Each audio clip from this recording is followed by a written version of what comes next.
Adam McCaughey, welcome to the Better Project podcast, man. It's a pleasure to have you here in the studio. Caught up for some coffee before, and now we're here ready to make the magic work. Mate, appreciate your time. Thanks for having me. Where I want to start is, as I mentioned to you before, a lot of people see you on social media and they see you as the business guy, the sales guy, you traveling around making money, right? With this podcast, I love to dive deeper. I love to get to know who you are and what made you into the man that you are today. And I'm very curious. Our upbringing really shapes us, whether that's through good experiences or bad experiences that have happened. What are some of those pivotal moments that you believe really shaped the man that sits in front of us today? Mate, first of all, thanks for having me. Love your studio. The main thing with me, bro, is I grew up in a family that had no money. You know, it was like a very specific time for me. Like if I could look back in my history of like, let's say 5 to 15, the biggest thing that drew for me is hunger. There was a specific moment for me. I was in the car and my dad was sitting down and he was kind of stressing out. This was when I was like maybe 8 or 9. And he was like, how do I pay for takeaway? And he was kind of like getting this little cup in the middle of the console trying to find dollars to give to the person. So as a kid, I had to kind of really reflect on that growing up because that like kind of gave me that insatiable hunger to be like, I can't have that for me, for my partner, for my family growing up. So in sales, there has to be some level of hunger, right? So then obviously starting with that in mind, got expelled from school, had a very big story there, which I can kind of unpack for you as well. To a point where I had like, you know, no education, left school, 15 years old. Man, I got expelled for the funniest things. You can probably imagine. Fighting kids and just, dude, it was like crazy, you know, but it taught me so much at that age, you know. I was going to bring that mic just a bit closer to you. Of course. Sorry. Yeah. So you mentioned you got expelled, you're getting in a lot of fights. I'm curious, were you an angry kid? Man, I was furious. Yeah, why? I have no idea back then, but looking into it now, I don't know, man. Like I was just a very unique kid. You know, I'm very passionate about the gym now because I was quite overweight as a kid. Yeah. I was getting bullied a lot. I didn't have that love and connection from my mom. I grew up in a family of abuse, right? Like my stepdad, my stepmom. So I kind of went to school thinking, you know, just trying to crave connection from people around me, which led me into obviously getting in fights over the wrong things, you know? Have you done a lot of the inner work now to kind of work through those I've traumas? spent so much money and time. I've seen psychotherapists like weekly. I've gone to events, I've gone to seminars, I've done a lot of things that's like catapulted me to kind of see that stuff. The hardest part is the shadow work, man. Actually going into that level of yourself thinking, fuck, you know, that stuff happened to me, but it happened for me, not to me, right? Yeah. It's a lot to unpack. Talk to me about that work and what are some of the biggest things that came up for you during that? I think as kids, man, things happen to us and we have no filtration system. So it just happens to us. We just start getting exposed to like, oh, my mum did this to me, or my dad did this to me. But you just have this perspective of the situation. And that perspective, most of the time, it's not right. It's not accurate. So for example, like my mum kicked me out of my home as a kid, you know, which for me back then, it was like a massive reason why we disconnected for years. I didn't speak with her. After doing the work, I was like, okay, it's because she loved me. She was trying to protect me from my stepdad, from abuse, all this other stuff. So that just drew a massive, you know, connection for me with her now. But if I didn't do the inner work, I'd still have that wall up against her. Because you're trying to avoid pain as a kid. Yeah, you know? exactly. And they say kids are resilient, right? I actually don't believe that. I believe we just form coping mechanisms I agree. to push through the traumas and what we're experiencing at the time. Absolutely, man. Which maybe as a kid is good for us, but as adults, it can be a catch-22, you know? Yeah, it's crazy. As you said, like we experience all these things as kids and we kind of like forget about it. And then when we hit our 20s, 25, 30, it's like these things pop up again. It's like, oh shit, that happened to us. Exactly. And now it's affecting us. Yeah. And a lot of people don't have the tools to do the inner work, to do the shadow work. Yeah. What made you want to go down the path of personal development and doing that inner work? Because especially for a lot of men and men our age when we were younger, it's like, why are you doing that weird stuff? Like, why are you going to do the inner work? You know, suck it up, just go get a normal job, you know, don't cry about your feelings. But a lot of us now are starting to realize the importance of doing the personal development and the inner work. What made you go down that path? But first of all, very grateful. You know, when I was like 17, I found my first mentor. And I think for me, I just had a lot of mentors growing up. People that have had successful businesses, successful lives. And it just changed my whole perspective of what I could be. Because I think growing up, I didn't have that. I just had lots of like abuse, friends that weren't friends, people lying, betrayal, super like ex-girlfriends when I was like 15, 16 that hurt me, traumatized me, in many different ways. But it was just that shift of that perspective where, for example, my first mentor, he said, why don't you go to a Tony Robbins event? I was like, who's Tony Robbins? Besides all the books behind you. Went to the event at 18, it changed my mind, dude. I met people there. I invested money I didn't have just to obviously level up. It's just becoming better for me. I just feel like there's a certain level that people play at, the 1%. Maybe not 1% in business, but 1% in business and let's say life, relationships. I just wanted to kind of keep chasing that. But my person that I was younger, it just had to change because that person wouldn't have achieved the things I've achieved now in business, relationships, life, health. I'm very curious, what's your intrinsic driving factor? Is it to not live the life that you came from or not put your future kids in that life, to break the cycle in a way? It's interesting, bro. So you see, a lot of people see my life now, see me doing well, like being on the news, like things like this. And it's quite easy to think I've made it, I'm making good money. But bro, even last week, dude, I have fevers, bro, every night. Not every night, but once a week. And it's like because I'm working so fucking much, dude. Like I literally work 18, 19-hour days some nights. Like some days, like it's too much, Stress levels are all-time high. So for me, my drive has always changed. It's always been hunger. It's always been wanting to have a better life for myself, my family, my kids. But now it's always about like having a good life for my partner, good life for my family, having a family one day. That's super important for me, bro, because like the worst thing I want to do, like my dad is a huge role model for me of what not to do as a parent. Do you know what I mean? So for him, he was working all day, every day. He wasn't around. He was working a job. He was doing failing businesses. He just did these things that he didn't think about. Like I wouldn't say this, but just like not a good role model for business or for personal life. So if I modeled him, I wouldn't obviously be where I am today. You know what I mean? So I kind of want to, it's like your parents have a role model for you. It's like maybe what to do or what not to do. So both of mine, unfortunately, it's not what to do. Because, for example, even my mum, right now, she's not in the best space, right? Financially and everything. Like I would hate, like I'm almost 30, bro. I'd hate to be 60, 70 and still just be like, fuck, I've got no money. I'm scared. You know what I mean? Like waiting for superannuation. Like I want to create my future now, bro. So that's why I push myself so hard to, because I want to change my whole life now, not later. That makes sense. Yeah, no, it does, because unfortunately a lot of people reach that 60, 70, they retire Scary, and, we get our superannuation, and then it's not going to get you far. Mate, it's the scariest thought ever. And most people don't think about that. They just go day to day, week to week, month to month, 20, 30, 40. No, I'm 50. Wow, midlife crisis. I've got no money, no assets, no house, nothing. Yeah. Now what, bro? It's a scary world for a lot of people, but this is why we need to have these conversations and educate people and show them that there is more to life than working a 9-to-5 job that you dislike for the rest of your life. Yeah, and even with sales, man, like I speak to people, I say, how long did you want to change your life for? Oh man, 20 years. So why haven't you done it? There's this massive like level of fear people have, this obstacle people have that is like where they are to where they want to go. And it's all made up potentially from trauma, from beliefs that aren't theirs, limitations, and it's just not fair for them, bro. Do you feel like fear is the biggest thing holding people back? Yeah, for sure, dude. Yeah. It's fear. It's also belief in themselves as well. This shit, man, people don't believe in themselves, dude. They really don't. They're scared of what could happen if it goes wrong, but what happens if it goes right, dude? Yeah. That's what people need to think, man. Like when I was 18, dude, I was almost in I was in 20K debt, then 50K debt, then $70,000 in debt, bro. Just spending money on courses, things that didn't work out for me in the past, scams, but I just kept going, bro. That could have been someone's story to give up, but it was my story to keep going and go back, go stronger, right? Talk to me about that time where, you got yourself in all that debt and you ended up living in your car.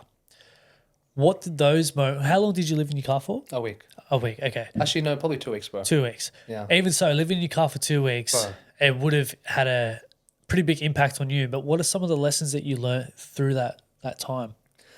Mate, I wish I could just talk about the whole podcast for this, because this was like a big part of my life. Like there was a point where I was living in my car, but I was almost comfortable with it. Like I started to identify myself with, this is the way my life is. So nothing was kind of phasing me. But it was to a point where And bro, by the way, I was living in Manly, so like people think it was like quite bad. It wasn't too bad. But it was Yeah. parked there, the beach, like it was okay. All my stuff was in the back. You can go on my Instagram and So you're see. just like one of the hippies there anyway. So, bro, whatever, dude. It's not. It's it was quite. It wasn't the best, but there was a turning point for me. There was one specific day where I just had enough, bro. Like I was just like looking at myself in the mirror, unshaven. I wasn't looking good. I haven't been to the gym because I can't fucking pay for the gym. I wasn't working out. Like my self-esteem dropped, my self-belief dropped, my vision for the future dropped. I didn't have something to look forward to, right? I was just like completely in a low moment, dude. And then one day, I was in the car and I was like, I really want to just work out. I think I have some pre-workout somewhere in the car. I'm going to try and find it somewhere. So I kind of went scavenging around the car, put all the boxes. Like if you saw me back then, you wouldn't see the same person here today.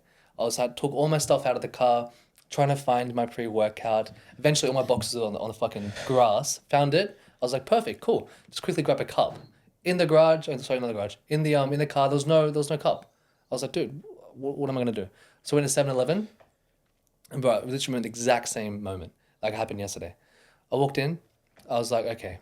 I just quickly grab a cup, one of the Slurpee cups. I'm leaving, and the guy said, you got to pay for this. I'm like, really? Like, what do you mean? And he's like, you got to pay for this. I was like, okay. I go to the register, and I think it's like $1, dude, whatever. My card declined. I was like, fuck. And then I did it again. Another card declined. I checked my balance, but I could not pay for a $1 cup. I jump back in my car. I look at myself in the mirror. Dude, I'm like screaming to myself. I'm just yelling, screaming. Like there was like a huge turning point there for me. You know, so then I leave my car. I listen to this song. Never forget the song. It's called Spirit Bird by Xavier Rudd. It's a great song. It's my song, dude. He sung it for me in this moment. You know? And I just run on the beach, dude. I listen to this song. I'm just running. I'm sprinting. And I had to change something inside of me, bro. You know what I mean? Like I just had to change something. I came back, and then also to that story was I was also, before I was living in my car, I was living in one of these houses, one of my clients. I owed them about $4,000 for rent that I could not pay. And they had most of my stuff. So not only did I live in my car, most of my belongings were in this house, which I couldn't get access to anymore because they changed the locks. So I was just like, dude, that time of my life was insane. But then I got to the point where I jumped back in my car. I made a decision that this is not my fucking life. I'm going to change it no matter what. I took serious action with what I had back then, which was like sales, my private chef business, my personal training business. And dude, I got to 5K per week in about 2 to 3 weeks from there. I paid the guy back in 3 weeks, and then everything just started shifting for me. And it all starts from just taking that first step, which a lot of people are scared to do. Yeah, dude, making a decision, bro. You know, like I was a lot of time by myself back then. I had the shame, like there's been mentors in my life now. One of my business partners that I used to work with, one of my best friends today, like he saw me in that time and he saw me in this time. And he's just like, so proud. You know, I sent him the other day of like me on the news and everything. And he was like almost crying because he's like, man, I saw you when you weren't there. And you just kept going. But people will give up there, dude. Like it's not an easy time for people. Like for me, it was like horrendous, bro. Like living in a car. My mom, even today, like I just told my mum about it like a few weeks ago. She had no idea. Really? No idea. Because it's easy, bro. Like she on Instagram today, she saw my photo, liked my photo, done. Yeah. But there's no like context. And I just said to her, like I've because she's not in the best situation at the moment. I said to her, I've been there, but I didn't have a roof. I was literally in my car. I had no money for bond, nothing. Like it was fucking scary, dude. What's your relationship like with your mum? Mate, it's great. Yeah. Now, you know, again, perspective. Doing the inner work and the shadow work helped me relieve that tension with her and build a connection with her. You know, I think for us, like she's seen me a lot in my journey. She's very proud of me. You know, it's really great to see. We've connected a lot recently, just in the last couple of years. And it's helped a lot, man, in my life, in my just heart, bro, heart driven, what I'm doing at the moment. You know, it's been a good thing. And your dad, you mentioned, you know, he wasn't really a good role model for you growing up. He was more so a role model of not what to do and how to live your life. And it's very similar to my relationship with my dad. And yeah, nice. I love him, and I know he has his own shit that he's gone through, and I've spoken about it plenty of times before. But a big thing for me that really helped that relationship was sometimes we get so caught up in our head of all the bad things that they do and instead of actually looking at the good things Yeah, that's and right. what they've taught us and the lessons. And I'm very curious, What are some of the good things about your dad or some of the lessons that he's really taught you? I should have prepped for that one. Put you on the spot. Yeah, dude, that's an interesting one, hey. Because you probably haven't thought about it, have you? I have in the past, man. To some degree, his resilience, his open-mindedness, you know, like he's always trying new things, if I would say that. He's quite resilient. Like he keeps moving forward and keeps going. Yeah, I've always viewed him as like a kind of a good role model, but looking more deeper into it, it's like been a negative role model, especially recently. Like, I don't know, bro. I feel like if you're 60 or 50 or even 40, even 30, bro, if you don't have somewhat like some type of asset or you've got you've spent like your 20s, bro, going through life. Most people party, most people drink, most people get like hook up and everything. If you hit your 30s and 40s and 50s, if you don't start thinking about things like family, assets, money, future, man, it's hard when you're 60. So for him, same thing, man. He's living a life where he hasn't got anything to his name. You know, so that's like one of my biggest fears, dude. So that's why I push myself so much today. So positive lessons, man, I would say that's a positive lesson as well, because that's positively changing my life. Yeah. Right? So it's one of those things. Yeah, no, I like that you brought that up because there was a quote I seen, I think Homozy said it, maybe, around, you know, you can either be a skilled 20-year-old and an unlived, 30-year-old. Yeah. Or you can be a very skilled 20-year-old and unlived 30. Yeah. So for you, it's like, do you want to work your ass off in your 20s? Yeah. And have all the skills and not so much have all those life, lived experiences in your 30s? Or do you want to, party and have all those experiences, but have no skills in your 30s, have no money, no assets, nothing like that? And it's understanding like what do you truly desire and what do you believe's best for you? Yeah. And both of us are on the path of let's work our asses off in our 20s because it's all going to pay off in our 30s. Yeah. And I love the grind, bro. I love it, dude. I love the problems in business. I love working with people. I love leadership. Like there's so many things I love about business, dude, you know? Yeah, you have to, and like we said at the cafe before, you got to enjoy the grind. So many of us are so outcome focused. Yeah, that's right. And then once we get the outcome, we just kick the can further down the road, and it's just like a never-ending cycle. Yeah. For you, how do you get in the mindset of enjoying the grind? Because it is hard. It is hard to show up each and every day and be disciplined and not rely so much on motivation, because motivation can only get you so far. You got to have that discipline and that intrinsic drive to turn up each and every day. How do you work through that? It's interesting, man. So you're a fit guy and you go to the gym, you're a machine, dude. You know? I try my best. So I think that's some level of conditioning. You know, you condition yourself to be that way. For me, when I was 15, I got expelled from school. I started working in a restaurant. It was actually the 24th best restaurant in the world. I was working at Rockport with Neil Perry and George Street. 3 had a restaurant, $500 per person. It was insane, dude. Like I was working 19-hour days. And then from there, I started working at this other restaurant, which is a restaurant called Noma. Best restaurant in the world, dude. #1, 3 Michelin star restaurant. Like it's insane.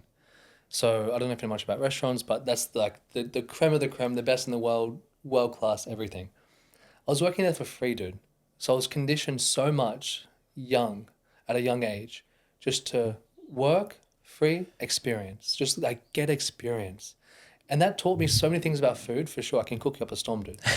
But it taught me about like insatiable values. So like what's important, hunger, drive, consistency. So all of that comes into me now in business. You know what I mean? So I'm willing, bro, to work a whole week for free to learn a skill. I'm willing to just like spend a whole day with the team unpaid. Like I'm so invested in that because I know the outcomes. Whereas today, unfortunately, in society, people finish school, they jump online. Like I love Andrew Tate's stuff, but they'll go through and look at all these like random reels and everything. Like, fuck, I want the Lamborghini. I want the Bugatti tomorrow. But they're not willing to put in the energy and the effort to get there. You know what I mean? Yeah, so that's instant gratification. It's huge, bro. So for me, that all of my whole story with like chefing to then going on working on super yachts for billionaires and everything, it taught me so much, bro, about like what I want, the values I need to have, and then what to do in business, bro. And I think that's why I'm moving so fast, because I've kind of got this perspective about my life and business relationships now. I'm curious, what are some of those top values of yours that have really helped you in in becoming the man you are and progressing in life and business? I think growth is like my number one for sure. I was talking to my business partner the other day, and he was saying, "Man, the issue with us, because he's on the same level as me when it comes to values. He's like, man, we can make 500K a month, we can make $1 million a month, we can just keep going up, but nothing's gonna change. Like, we're not gonna get high or low because we're so invested in growth. It's just the idea of like having a business and like growing it, having a team, growing people, having yourself, growing your skills. Like that's the fulfillment for me. That's huge. Second is money, bro. I need to, needs to be a big driver for me. It has to be, because money is the fuel, bro, for business, the fuel for our relationship, the fuel for everything, you know? So I need to have that as a driver. Most people, they don't have that as a driver, and you can tell, man. You know what I mean? So like I'm always pushing money in what I'm doing, because that's what's ultimately going to have a better life for me, better life for my people around me, better life for my partner, family. It's very hard to buy things for your kids and things today, because if you don't have money, you can't do much. Better schools and everything, right? Would you say you have a good relationship with money? Yeah, bro, for sure. For sure. Avid saver. I don't do much investing, but I invest back into businesses. Invest in yourself. Invest in myself, bro. I spend so much money That's on your biggest myself, asset. dude. Yeah, bro. Knowledge is power, dude. And execution, dude. You need to execute on what you learn, obviously. And on money, you know, what did you learn from working with some of the richest people, especially in Australia? Like, did it make you realize that, yes, money's important, but money's not everything? Bro, like, I'm telling you right now, there was a part of my life, it was probably like a good 2-year block. It feels like it was a dream. Like, I can't say who, I've signed NDAs and shit for these people. But I was working for a family that were the richest family in Australia at one point. I'm not going to say who, but maybe he liked cricket, I'm not too sure. But he was a successful guy, like a billionaire. And then I was working for them. I was working for a property developing company that was worth like $5 billion. And I was working for about 11 different families at one point when my business was thriving all at one time. I had a kitchen in Manly, like it was cranking, bro. I was doing personal training for them as well. And bro, it just opened my eyes so much, dude. Because my first day walking into this house, this was the first family I worked for. I think they're worth like $300 million, like a lot of money. I walk in, it's like clockwork. It's like a house manager, like a cleaning manager. There was like cleaners. There was there was just everything, bro. It was like a full business in their house, running their house for them. It just opened my eyes, bro. Because coming from where I've come from, you know, growing up with my dad, my mom was like, man, this is like a whole new life. Do you know what I mean? I kind of got glamorized by all that stuff to begin with. I was like, the guy has 3 Maseratis in the garage. He's got all this stuff, you know, spending 10K on a weekend for a meal, staying at Qualia on Hamilton Island for like 2 weeks. Like, I was glamorized by that stuff at the beginning. But it taught me, man, freedom is important, bro. Like, they've got freedom. They've got a life. Obviously, their business drives them. So that was a good role model to begin with. Then I started working with other families, and I realized, one, money doesn't make you happy. I was working with this family. They were worth quite a few $1 billion. And the guy, you know, he was happy ultimately, but I just didn't feel like he was content with everything. Like, he always wanted more, which I think is a good thing if it's coming from a good place. But there's also a place in people where you keep wanting more, but then it's coming from a place of neediness. Like, I'm happy wanting more because I love growth as a value. I'm not needing this for it, if that makes sense. Yeah. So I'm happy where I'm at. I'm happy where I'm going. Most people, they're happy where they're going, but not where they're at, right? So for him, I felt the same thing with him. And to what point will you be like, I've got enough, you know, like, we're not going to be here forever. What's important? But obviously you need to get to that level in business and life. You need to be just a weapon. Yeah. You know what I mean? Like, he was a savage, dude. He had an island Fucking hell. in Fiji, bro. Yeah. That's I crazy. went there. It was phenomenal. It would have been. Yeah, dude. I was living on a super yacht for just under 12 months. Oh, sorry, 12 months, and I was living in a super yacht for 6 months in Fiji. And it comes back to the point of you can live life and have the experiences and still be very skillful as well. It's like you can have both. Yeah. But you just got to work really hard for it. Yeah. So then I came back, bro, and I was like, man, I'm like, you know, 22. Now what? Like, I just worked for like probably 11 of the richest families in Australia. Worked on these super yachts. I was butting heads with like Larry Page's yacht in Fiji, Marco Hill, the jeweler. And I was like, mate, what am I going to do now? So I made a clear decision when I came back, and I was like, look, I need to do my own thing. Like, I'm great at sales. I was doing closing as well on the side back then.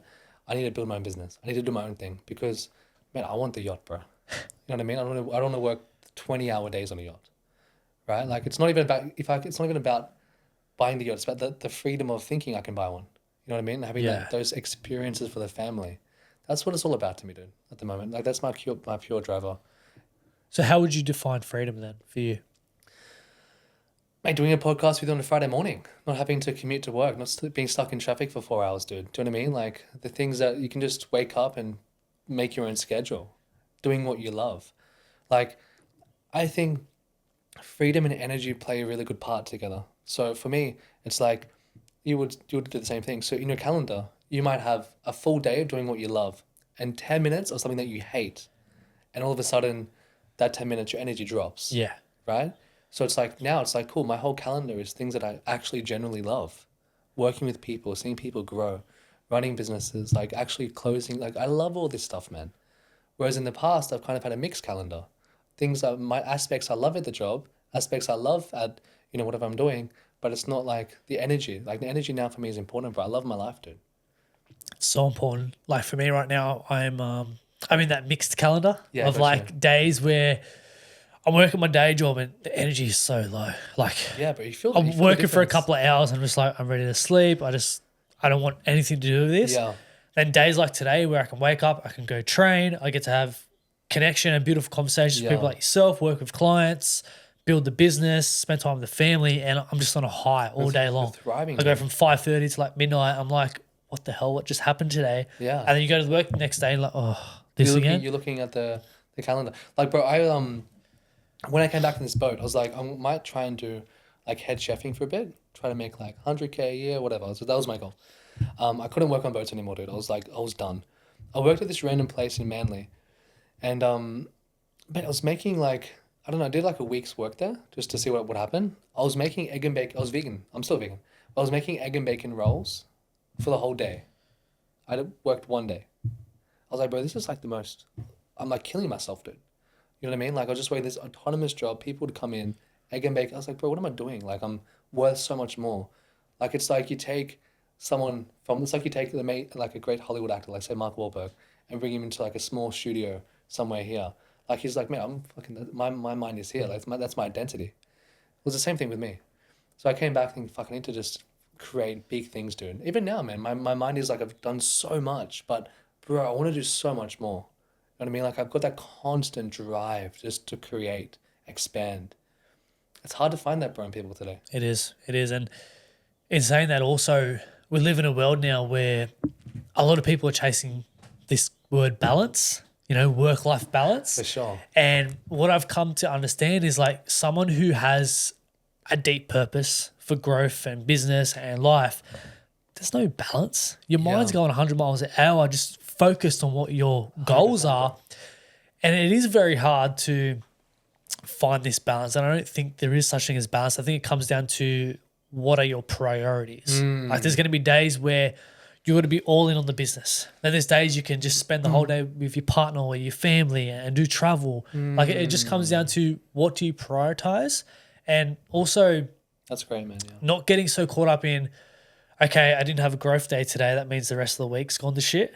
Yeah. Like playing on a longer scale of things and looking at life or years as seasons. Yeah, that's great. Like we're going to go through a season of balls to the wall in business. So that means my training may not be good, but keep it at like a maintenance level. So then when I can transition back into going hard in my training again, I'm not a fat piece of shit, you know? So it's like finding what works for you, setting your priorities and continue working forward. But I'm very curious for someone like ourselves who have that growth mindset, on those days where you feel like you're not having as much growth as previous days or previous weeks and you may feel a bit down within yourself, how do you pick yourself up and get back on track? Because it is hard.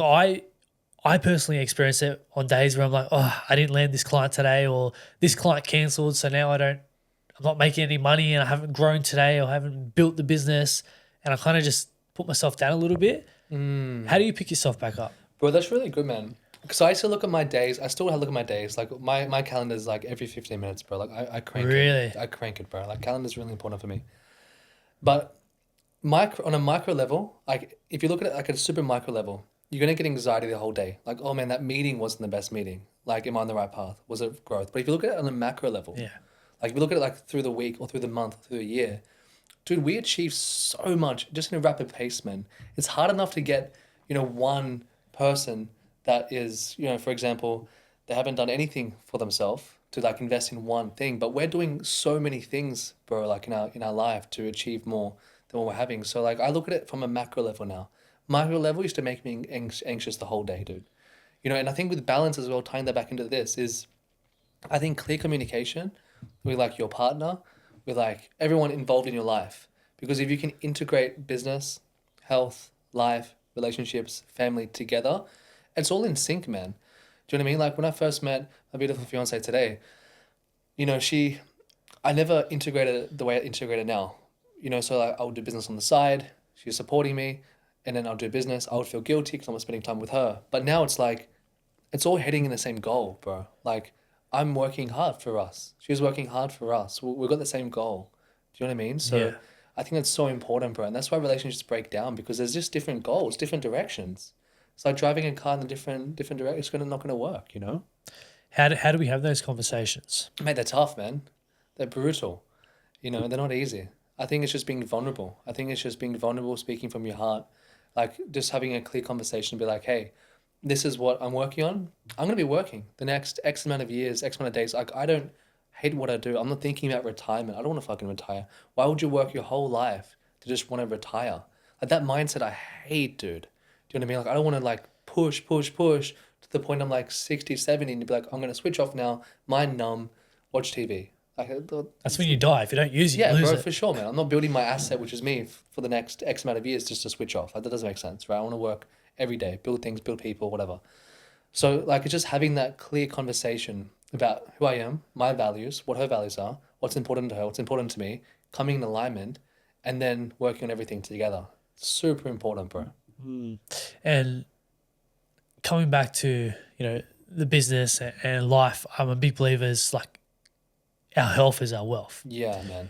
How do you take a step back from life and everything that's happening and kind of reconnect with yourself and reset the body, the mind, the spirit, and just really get in the zone, ready to smash out another day or another big week? Man, I was hoping you could tell me, bro. I don't have to speak with that one. Do you train often? That's why I'm here. No, I'm joking. I do train. I train every morning, bro. Yeah, okay. Every morning, non-negotiable. I eat healthy. Like that's a staple for me. Because you said you're vegan, right? Vegan, bro. Yeah, What introducing. made you go down that path? I went to Ethical or yeah, ethical. Yeah? Ethical for sure, dude. My partner's vegan, so we're both obviously vegan together. Just hell, I just feel better, dude. Yeah, okay. Like I've been, like when I was 19, I went through this massive random kangaroo bodybuilding diet. Yep. I was just having kangaroo like 4 to 5 times a day. I just didn't feel good. I was then having chicken, didn't feel good. You know what I mean? So like I just had to change. Yep. And it works for me, dude. I love the way I eat now. I'm not eating fake meat, like very organic, whole food. Yeah, like, okay. like proper meals. Yeah, you go in the shops, you see all this chemically fake meat shit. I'm like, what the hell? No, we stay clear of that stuff, man. Like we go to the markets every Saturday. Super like organic food, fresh produce. We make some beautiful things. We have protein from legumes. Like it's not like that type of diet, which I don't like. And I've had it before, and you just feel like chemically charged. Yeah. Dude. It doesn't work for me. I was going to say, you'd be able to whip up some nice dishes, eh? Bro, of course. What's your favourite one? Mate, man, for me at the moment, like when I was working at Noma, like I would just make the most randomest things, dude. Like you'd make like, I don't know, you'd probably like fill up a tube of something and it looks like a tomato, it tastes like a tomato, but it's a fucking beetroot. You know what I mean? Like it's random stuff, dude. Like I'd make that stuff, but now it's important for me to like, what's nutritious for us to eat together so then we live longer, bro. We live longer, we age well. Like that's stuff I'm thinking about now. Yeah. Like you are what you eat, dude, at the end of the day, right? But when I come back to it, mate, one of the biggest things for me in the last, let's say 28 now, 13 years, bro, it's being stressed, man. Like, cause I do work, I don't stop, man. It was a point where I left the boat I was working on because I was working from December 19th. I think it was like when my last time was at December 19th all the way to January 14th. 18-hour days every day. Bro, it was insane for me. And it got to a point where I get anxiety telling the story. I was on the boat the last day for me. And then I was like having my day off that same day. I got up and doing my heart, like I couldn't like get up. I just felt like maybe I hit the gym that morning on the boat with the dumbbells. I thought it was like a gym thing, and I wasn't, dude. I couldn't get up. It was like my heart was stopping me. I didn't know it was the heart back then. I thought it was like just a chest pain, but I could not get up. I got up finally, and I just went to the captain like, man, I can't breathe. Like I feel this is really constricting, and it's like, I'll take you straight to the hospital. Went to the hospital, and they said my blood pressure and everything, it was like 8,000 more than it's meant to be. And I just couldn't move, dude. I was like in the hospital thinking, and everything kind of stopped for me then, because I was just fast paced, adrenaline, things are moving, things are shaking, like cooking, personal training. Like if you go to my Instagram, like I'm doing meditation for these guys. Honestly, it was just fucking random stuff, dude. Whatever, I don't know, but just fucking make it and then create it. So I was doing this stuff, and then that last day for me, I was in the hospital just reflecting. You know, I was like, bro, like if I keep going down this direction, man, I'm gonna be dead, dude. No matter what. Like it's not gonna happen for me. You know what I mean? My life isn't gonna be the way I want it to be because I'm just working so much. You know what I mean? So I was just dealing with that stress back then. That was the thing that now I really focus on, that stress, because man, stress is the silent killer today. Do you know what I mean? Like it really affects people on such a level, man. I don't think we understand.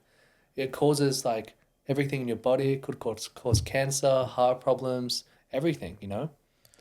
So then, how do you manage your stress? Is there a book up there, bro, for that? I'd love to know.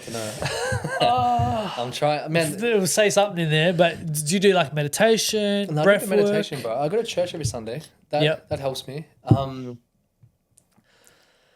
Yeah, man. It's one of those things, bro. Because at the moment, I've just got a lot at, like at the same time, I talk to you very calm, in a calm manner, but I've just got a lot at stake, bro. Like I'm doing a lot of things. Like I'm building a lot of great things. You know, I'm running a team of like 20 plus people. Like I'm just with one of like my main businesses I've got at the moment going on. Like I'm just spending a lot of money in ad spend. So it's just like these stresses just come. But I don't know, bro. It's just like what actually matters. Do you know what I mean? Yeah. Like I feel like we get so caught up in business and the identity shift. You start identifying yourself. It's kind of catching yourself every day, right? What's important?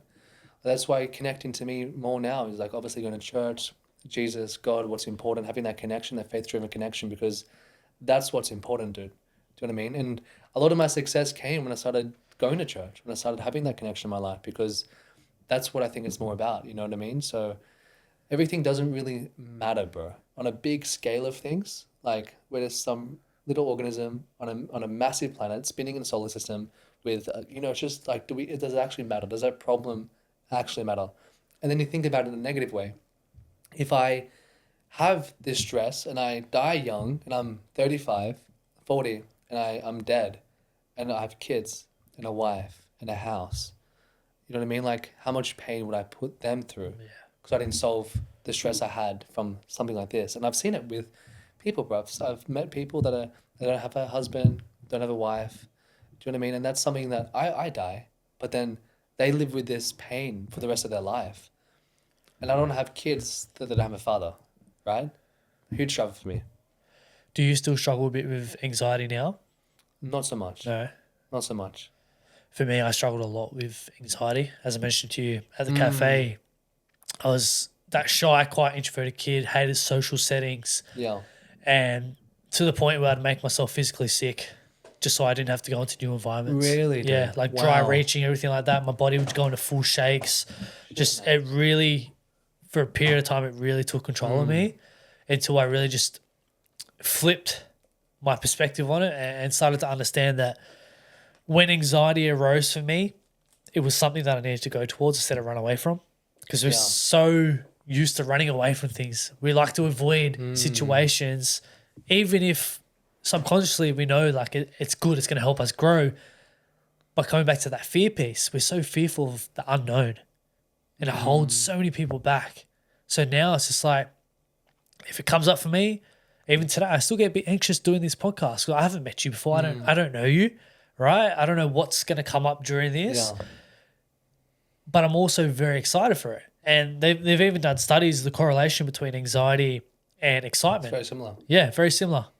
I was like, ooh, if I can just reframe this in my mind of, okay, I'm not anxious, I'm actually excited. It just allows me to jump in instead of hold myself back, which I used to do. It's a good reframe, dude. Yeah. Like even on sales calls, when someone says like, I'm feeling a bit anxious about taking this step, I'm like, is it anxiety or is it excitement? You feeling pretty pumped?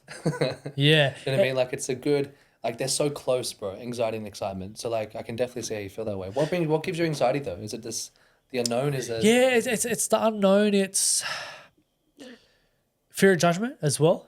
That's huge for people. Yeah, because I lacked a lot of self-confidence and had a lot of self-doubt. I was very mindful, or I was very in my head of what I thought other people would think about me. So I didn't want to like fuck things up. I tried to be like perfect and create all these different scenarios in my head of what could go wrong. And 99% of the time it never happened. You know that your whole life?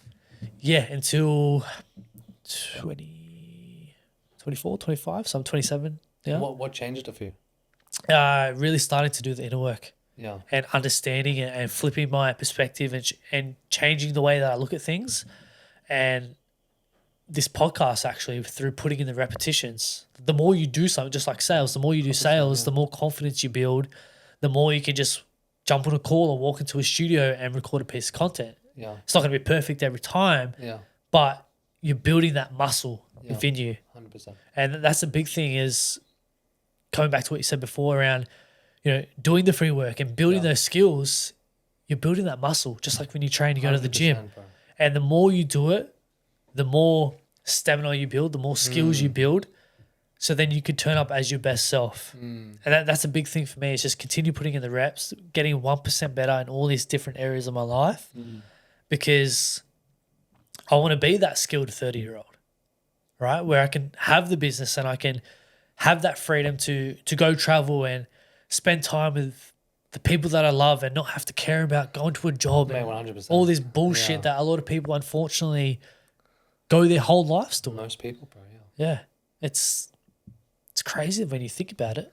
Mate, it really is, man. People live in this box, dude. They're scared of life. They're scared of making decisions. They're scared of getting out of their comfort zone. It's just this conditioning people have. It's incredible, bro.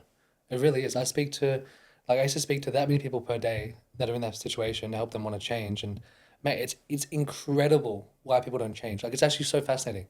If you have a solution that's going to help someone change their life, and then they're too afraid to do it, but they're not afraid to live their whole life in the same conditioning, but they don't want to change. It's just like this massive conundrum people have in their life. It's incredible.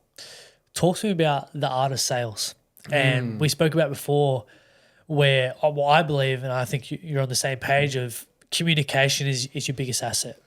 Mate, it really is.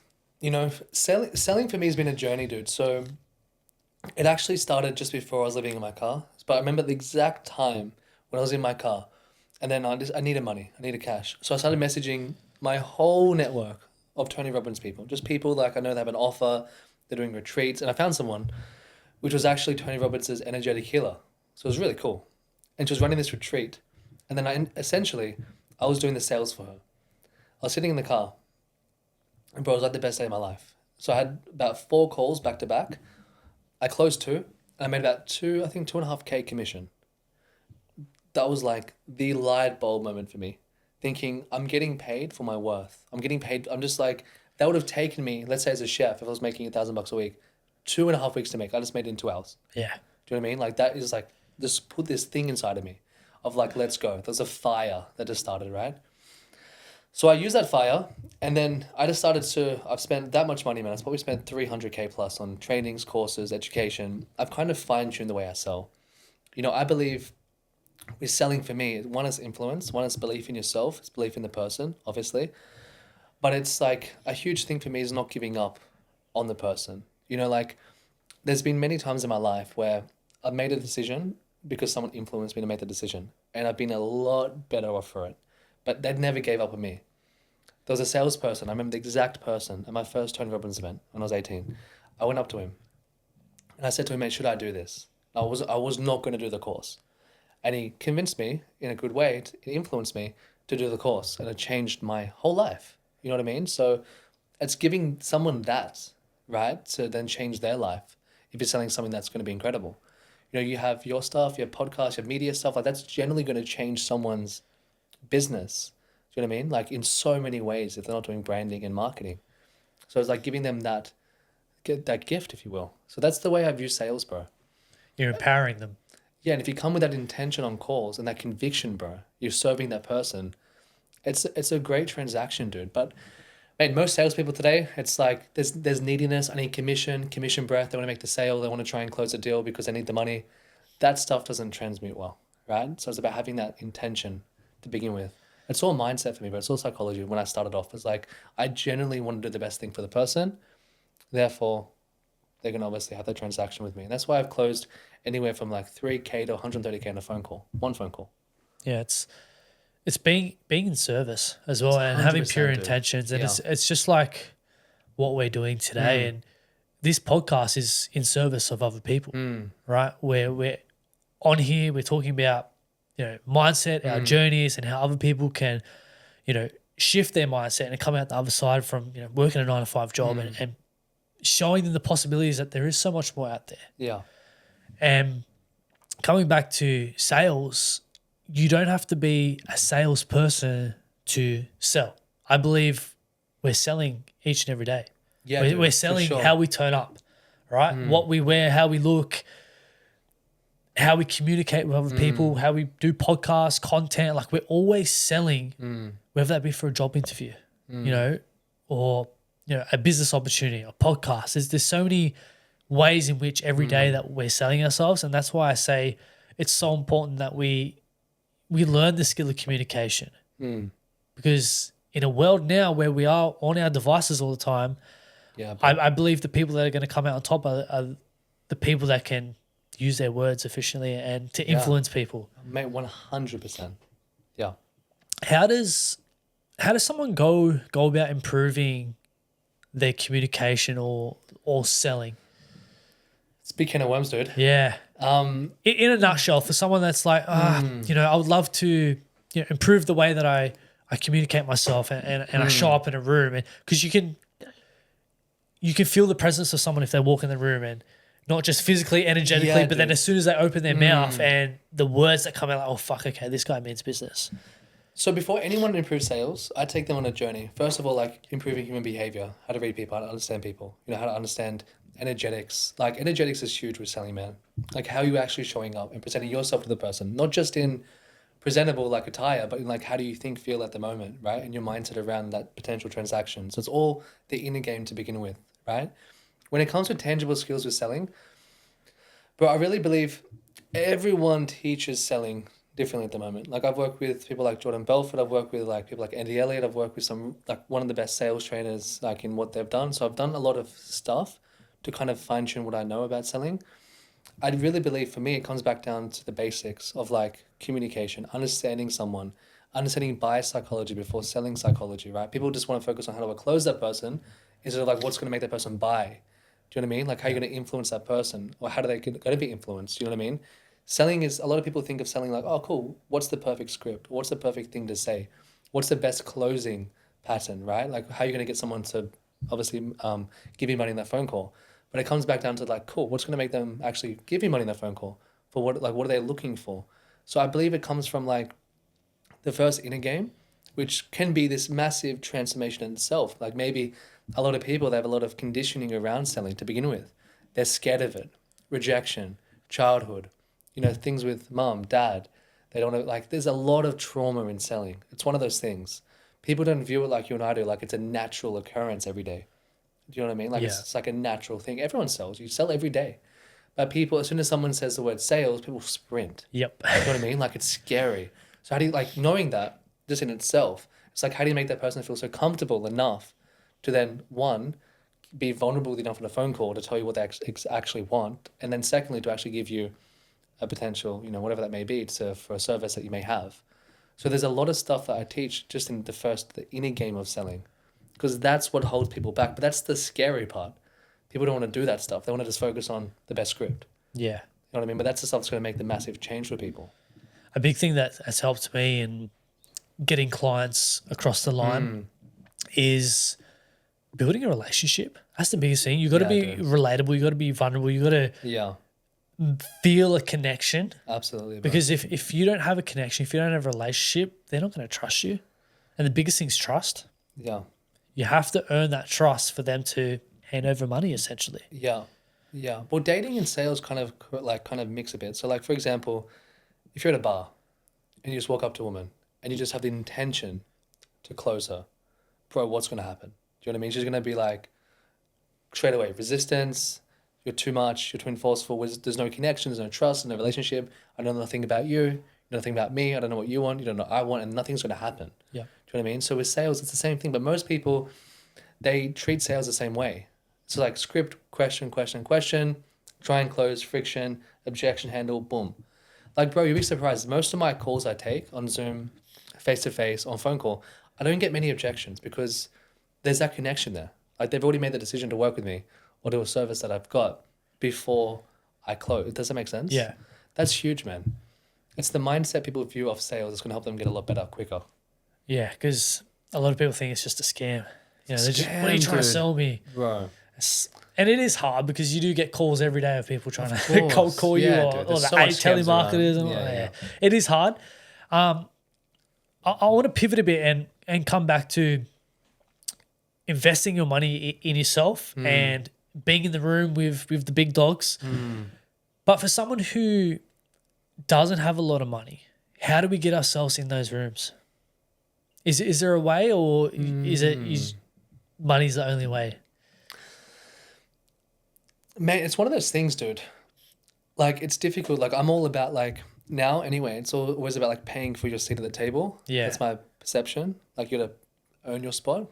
But at the same time, people, like, I've had some really great A-grade celebrities where I've offered not money for them, but money for their charity. You know what I mean? So, like, there's other ways you can influence someone to be at those type of rooms. But I think networking, bro, I'm a big firm believer. Like, I've had some really great people on my podcast. I do business with some really great people over the years that, you know, they're worth like 100 mil plus. You know what I mean?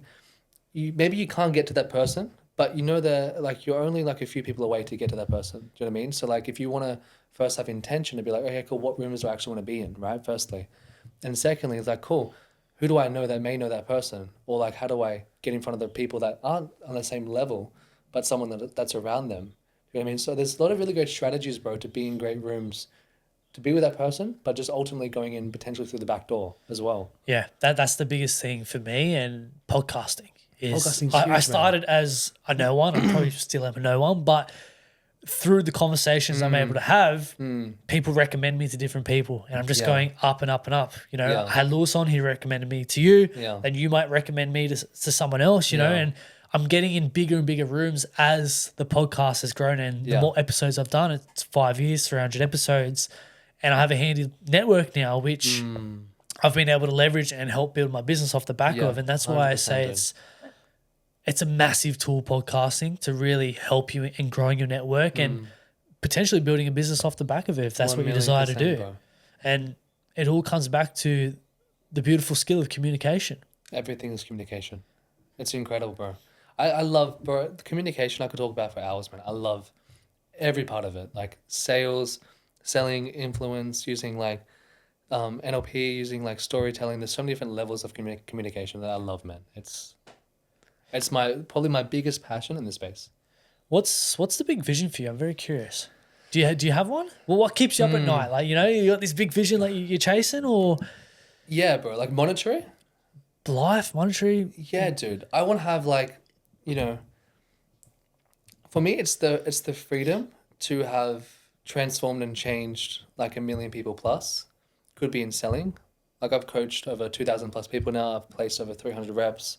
I've done a lot of cool stuff there, but I want to do bigger and better. I believe, bro, like, we're on this planet for one reason. It's the impact. Like, I want to leave knowing that I've done a lot of things, the best I could, to impact a lot of people.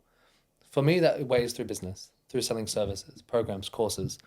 But at the same time, I would love to have, like, you know, some really great property all around the world. I love to be living in different countries, freedom, kids, but kids growing up in a way that they also have freedom. They're blessed enough to actually not be stressed, bro. Like, I was stressed as a kid because my dad had money. I was stressed because I was getting abused. Like, I wasn't like actually brought up in a good family most of the time. 2 broken families, bro.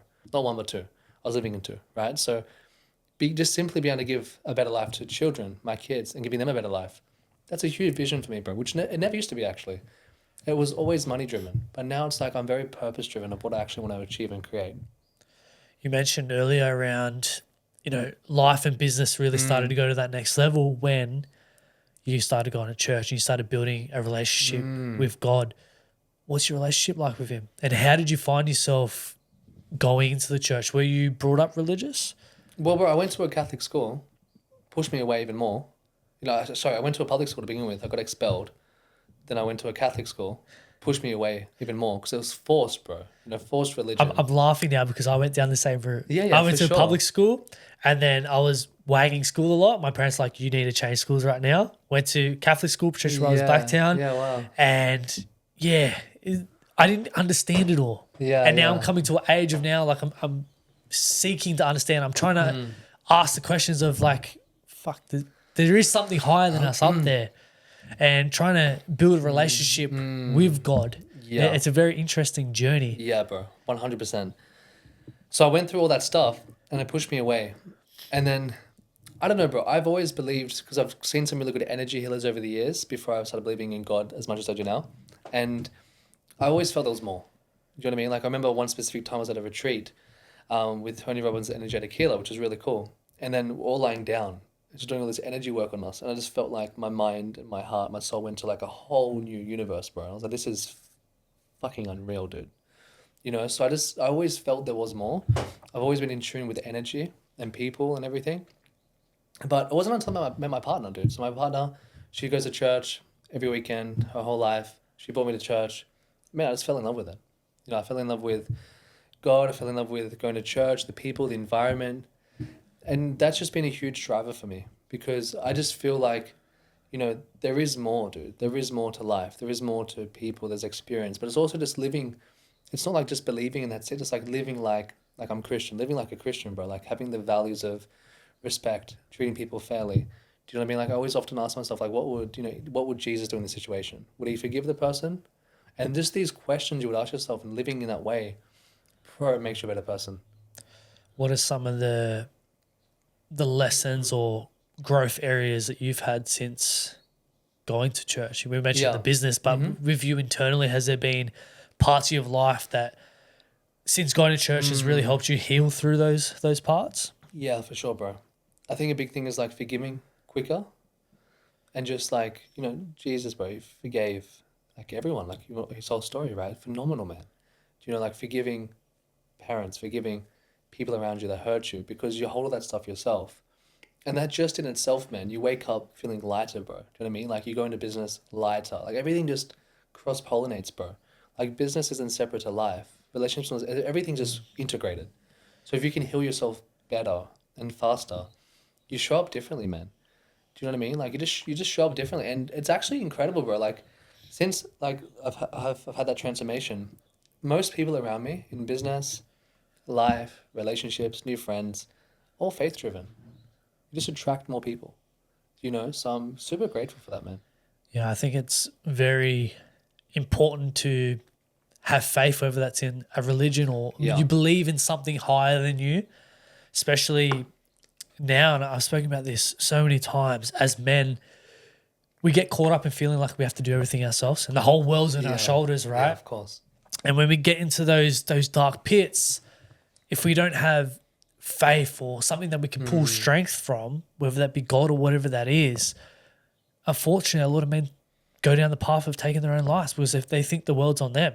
And that's why it's so important that we do seek and ask the questions and look for something higher than us because there is something higher than us. We're not just here for no reason, right? What does it change for you? It's being present has been a really big thing that has changed for me because I was so like ho-gun in building the business and I think it's so important, but being present and understanding that I believe that our path is written for us and not in a way of just sitting back and everything's going to take care of itself, but it's like the path is written, but you have to go out there and work hard for it and just trusting that the universe, the God's going to put the next stepping stone in front of you. Bro, for sure. Because if you go through life having that fear of the unknown and fear of what's the next step going to be, you are going to live in a state of stress and anxiety, and it doesn't help you. It's just going to cause physical illness. So for me, it's just taking a step back and putting that trust and that faith in God, in the higher power, and living life every day like it could be my last. And especially now having my daughter, it's like, who knows what could happen? Exactly. Who knows? I could go out one day and touch wood, but something could happen to me. Something could happen to my daughter or a family member. So live life as it's your life. Be present. Be grateful. That's a big thing. Is Yeah, gratitude, that's huge, bro. and not only gratitude for the external, but gratitude for the internal. Like, I'm so grateful that I took that leap of faith, dropped out of uni, bought my camera, started this podcast, because I wouldn't be on this path now, having the impact, being in service of other people, if I let anxiety continue to take over my life. Yeah. Let the fear 100%. of judgment take over my life. Yeah. You have to take personal accountability and take action. If not, you're just going to be a victim your whole life. So there's some of the biggest lessons. And as I said to you before, I'm still on a journey of asking more questions and seeking to understand. Like, I bought myself a Bible. God, that's hard to read. Nice, It's bro. hard to read, man. Yeah, so you got to break it down. Yeah, and I've been to church a couple of times now. And Nice. it is very interesting, and I am open to this whole world. And I do podcasts with, Christians, Muslims, and I feel like there's something that we can learn from every religion. And what I'm coming to understand is a lot of it's very similar.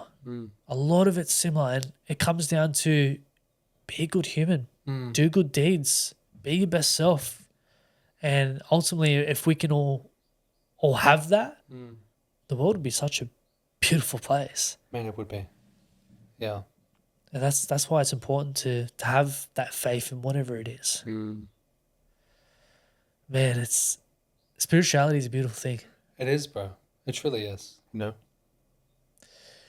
We mentioned before around you've done, like magic mushrooms and stuff like that.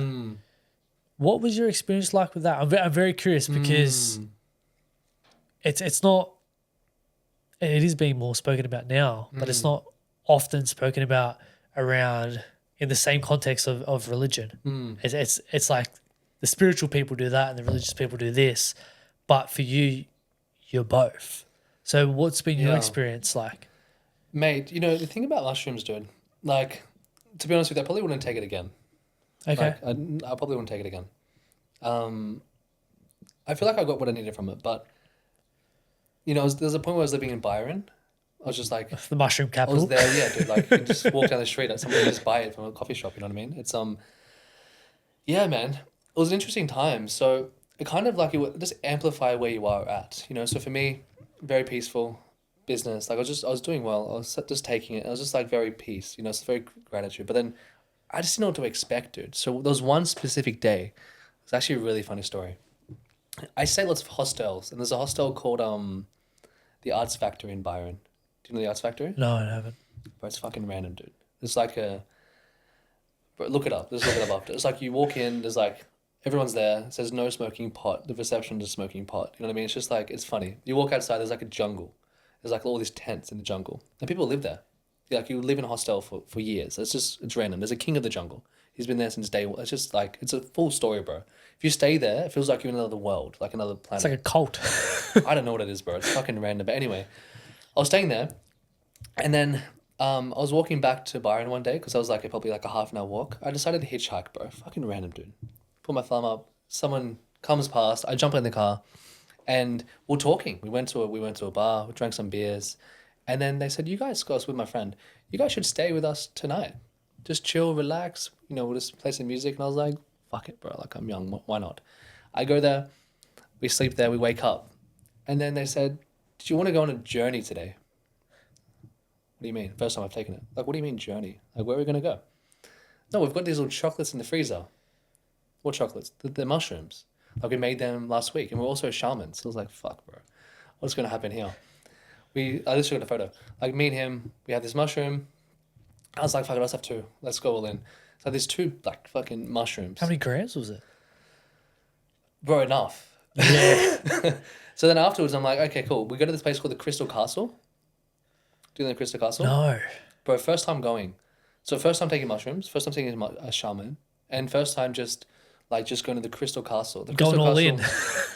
it's like this massive place, dude. It's like nature.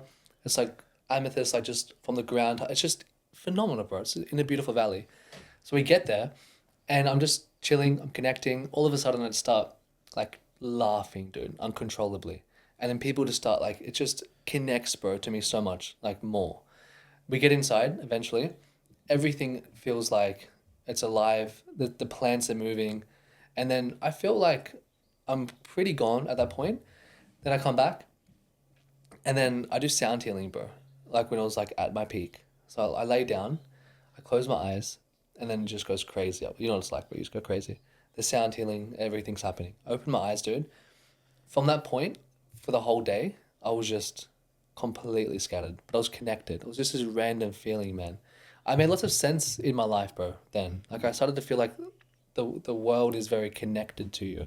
You know, like, I think people in itself, we dissociate a lot from the world, but like the plants, earth, grounding, just grounding alone, it connected me a lot more. Got back to Byron, and I was feeling okay. And then just like, man, do you want to take some for the road, guys? And I was like, yeah, sure. So this is the point where it shifted for me because we had 2 a.m, felt amazing, connected, like beautiful energy. Crystal Castle, bro. It's like I could write a book about this shit. I love it.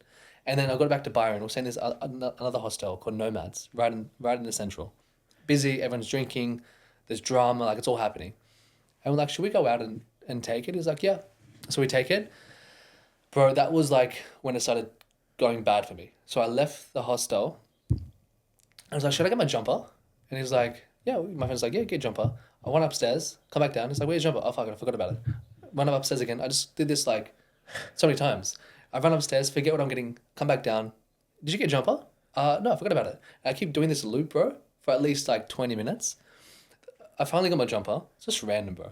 Then I leave, we go to the beach. And then we're just sitting down, and then I look at my friend. He's just like gone. He's just looking at the stars, and he's just like, mate, I've just seen everything. Like, bro, what have you seen, dude? We're just like sitting here on the beach, looking at the sky. I've seen everything, man. I know exactly what's gonna happen. Like talking to him like this, I'm like, bro, like, what do you mean, dude?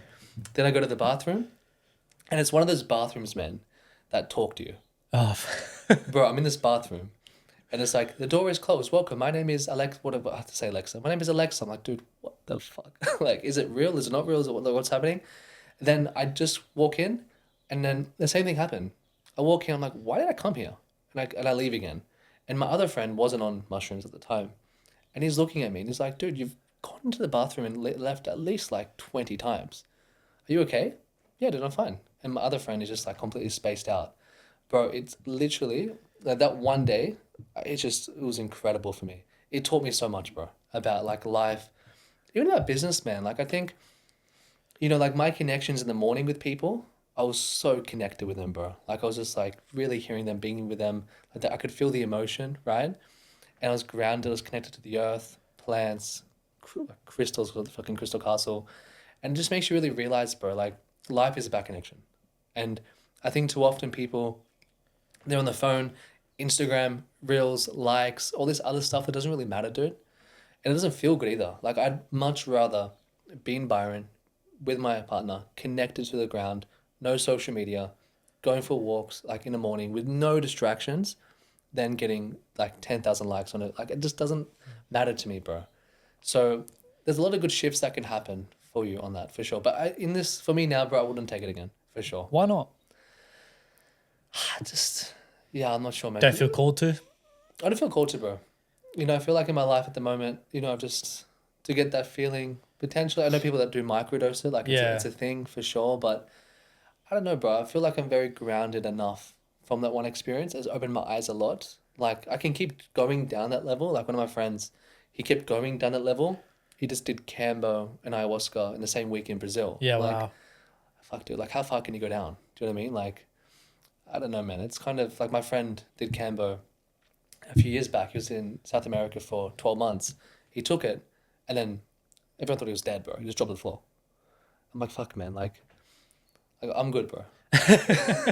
Yeah, it is crazy. And a lot of people do get caught up in wanting to continually do mushrooms and do ayahuasca. It can be addictive, man. Yeah, it's like they say, you know, a lot of people are personal development junkies. A lot of people are like the spiritual fucking psychedelic junkies, you know? For sure. And I believe most people should try it at least, because the biggest thing that came up for me, and you mentioned it before, is how everything's connected. It's all connected, bro. Everything, we're connected to this table, to like energy. It's like, holy shit. Like, you don't realize that until you go that deep. Everything's energy, bro. Yeah, it is. And that's the beautiful thing about it. I had a half experience like yourself. Mine was, I wasn't in the right mindset to take it, right? I had an argument with my missus and I felt called to take it for some reason. Bro. And I took it and I went to bed, had the healing music on. I was in a good trance and I was like, oh yeah, I feel connected to everything. But because she didn't know I took it, she came in and turned the music off and the music like woke me up and I woke up screaming. I didn't know what was happening and it just went downhill for there. And to the point where I was scared that I wasn't going to leave this other realm. I was never going to come back into my own body because I was just so far in. And that was a really scary experience. Interesting, bro. Which has kind of put me off taking it again. But I'm very interested in down the track experimenting with ayahuasca, because I feel like there is a deeper level of ourselves that we can, you know, enter through doing these psychedelics. Bro, for sure. And for me, dude, like, you know, going to church, becoming a better person, like, dude, I don't judge anything or anyone. Like, everyone's on their own path, bro. Like, if you feel called to do it, for sure, man. People feel called to go for it, bro. But for me, dude, like, I don't know. People change your beliefs, you know. For me, like, my friend dropped to the ground dead. Like, I'm not going to chase that feeling. Yeah. It doesn't inspire me. And you already got your message. I've got a message, bro. Exactly, dude. Sometimes if I have to take it for a bit of time, I get a breakthrough and be like, wow. I took it for 5 times, wow. It all makes sense to me. But the first time was magical for me, dude. Yeah. Do you know what I mean? Like, it gave you so many breakthroughs of life. And you can get a lot of the same experiences through doing just deep breath work. Have you done a deep breath work before? Bro, for sure. Oh, man. Breath work, that centers you, man. You connect. Like, that's what's important, dude. Do you know what I mean? Like, just breathing. We have that stuff naturally. You know what I mean? Like, just a breath work every day. Bro, most of the time, man, people have coffee. They're stressed, work. Like, they don't access that stuff, right? So there's a lot to unpack there with people, bro, because people should have that experience, but we can't because everyone's so busy. The rat race, hamster wheel, life. That's why, again, freedom is important, dude. Having a skill that can give you freedom is important. For me, it was sales. For you, it's media, right? But people need that, bro, because to have that, to get that, it's important. Otherwise, bro, people wake up at 6, you know, traffic, work, job they hate, go home, flat. Their partner says to them, how was work? Great. But deep down, they're dying inside because they fucking hate their life. Like, that's the shit, bro, that I want to help change with people, because that's not a good life, dude. Do you know what I mean? Like, just saving money, $50 a week to try and get something at the end of the year, 1 week, like, that's not fulfilling, bro, to anyone. No. You know what I mean? It's scary, bro, to me. It is. And that connection piece with not only yourself, but within your relationships with others and for you, your partner, how has that really shifted the man that you are today? From mushrooms? From life in itself, like coming into a relationship, really connecting. And on a deeper level, when I had this conversation with Lewis, he speaks around, you know, when our partners trigger us, it reveals parts of us that need to be healed. I'm very curious, has there been triggers that have brought up stuff for you that you need to heal through? Yeah, bro, for sure. I think the more work you do, the more you realize, like, what comes up for you. I think for me, bro, like, just a simple thing that I do now is I just pause, bro. Because if someone says something to you and they trigger you, just the act of pausing and just going away and reflecting and coming back, for me, it saves all conflict, because if you just quickly react to it from the trigger, emotional anger, which is nothing to do with her, it's something probably in the past, that's unresolved trauma, bro, that's the stuff that causes fights and gets worse and worse and worse. You know what I mean? So I think the pausing piece of it has really helped my relationship, not just with my partner, but with friends, with people, and just reflecting, dude, and just knowing everyone's just doing the best they can, bro. Everyone's innocent, dude. We're just running on lots of conditioning, things in life that, you know, maybe someone wasn't nice to us. Maybe we have a trauma. Maybe our dad, a mum, a stepdad, a stepmother wasn't nice to us, but that's okay, bro. It's time to, like, kind of, you know, not be a child anymore, to go through the work, but just facing the work, dude, that's the hardest part.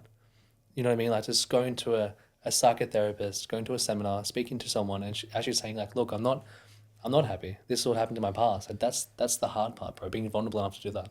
Yeah. Most people don't, unfortunately. That's why you've got 50-year-old men living as a 14-year-old kid because they're living their old mindset of things that's happened in their past. And it's scary, dude. You know what I mean? Like my dad is a testament, bro. He's the same person he was when obviously I started growing up. He doesn't change. They don't do the work. Do you know what I mean? They're the same person. They start attracting the same life experiences.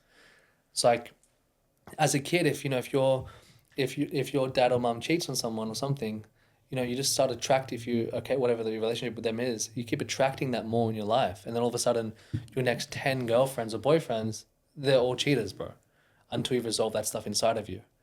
But that's the hardest part, dude. It's being vulnerable enough, and again, that helps you in business, bro. It helps you in everything.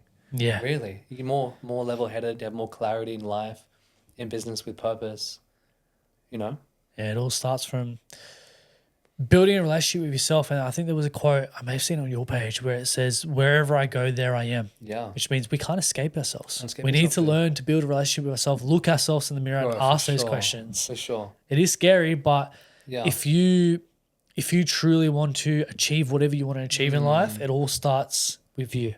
Yeah. It's so important. And man, this has been an amazing conversation. Been phenomenal, dude. I don't even know how long we've been on for. Okay. Nearly an hour and a half. We've just flowed, and man, we have a closing tradition on the podcast where the previous guest leaves a question for the next guest without knowing who it is. So, okay, this ties in nicely. The question for you is, how vulnerable have you gone with a woman before? Who was the guest, dude? Joking.